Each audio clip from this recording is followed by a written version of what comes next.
Today's at MMA Junkie Radio hashtag Daily Debate question deals with fast rising UFC newcomers. In your opinion, which fighter with 5 or less octagon appearances is the most likely to be a UFC champion? You got 4 choices, and yes, we know there's the Paulo Costas of the world and the Davison Figueiredas of the world and the Tatiana Suarez's of the world, but what do you want, man? We just came up with 4, and I think these were the 4 that they're just popping at this moment. It's no disrespect to the others, but these all have been talked about in the last few weeks or month or whatever. So here we go. Israel Adesanya, Ben Askren, Zabit Magomedsharipov, or Johnny Walker. Goes? You know, I had an answer, and then I thought about it. It's not so much the individual as much as it is the division they're in. Ah, okay. You guys are starting to learn from me. Okay. So, if you look at a guy like Zabit, that's a killer division. Hell yeah. Okay? Look at a guy like Ben Askren. He's just showing up.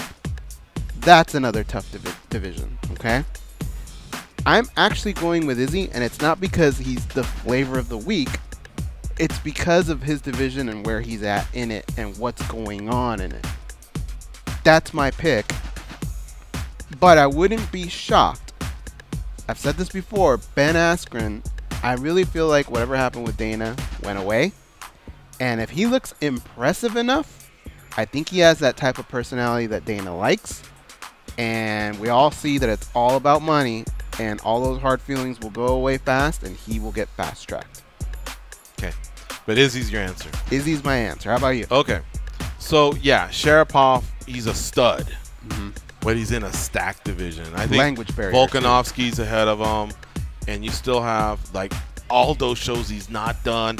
Frankie Edgar's obviously the #1 contender or close to. Brian Ortega's not gonna fall far from that one loss that he took to Max. So that division just feels like he still needs 2 wins to even be considered. All right, then Israel Adesanya is kind of one of the ones that I wanted to jump to, but hold on.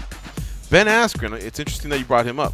Ben Askren, here's the thing. If he wins over Robbie Lawler and Tyron loses, but you're right, if he commands a presence that night, he could be next. All right? Now, Tyron will obviously say, I want a rematch, but, you know, the UFC's, him and Tyron, they don't get along too well. I think everyone can agree on that one. Yeah. But here's another thing.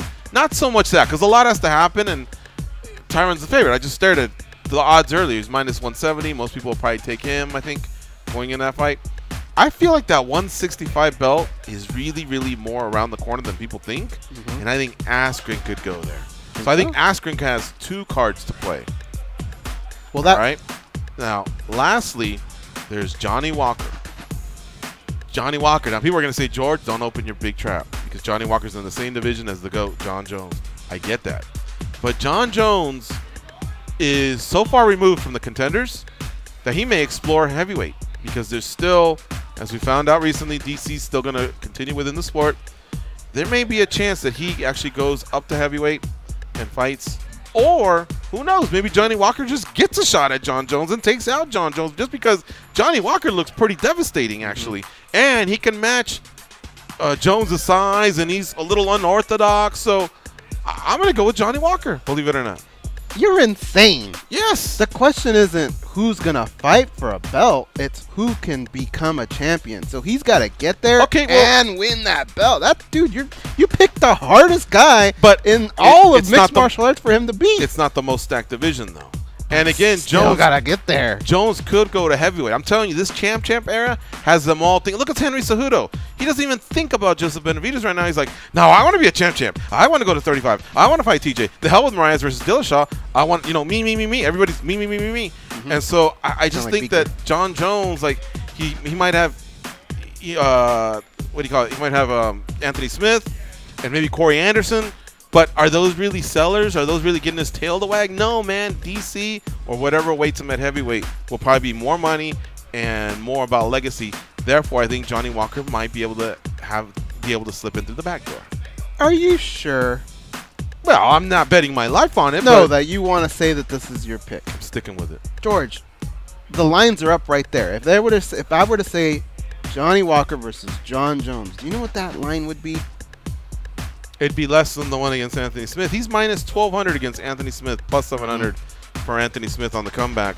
Johnny Walker's just, I mean, he's looked devastating, and I don't know.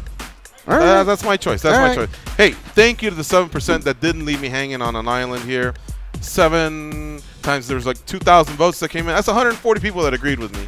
But most of them came in for Israel Adesanya, 48% for him. Second place is Ben Askren, 25% for him. But a 5 or 6? It's a 6. 19% for Zabit Magomed Sharapov, and 7% for Johnny Walker.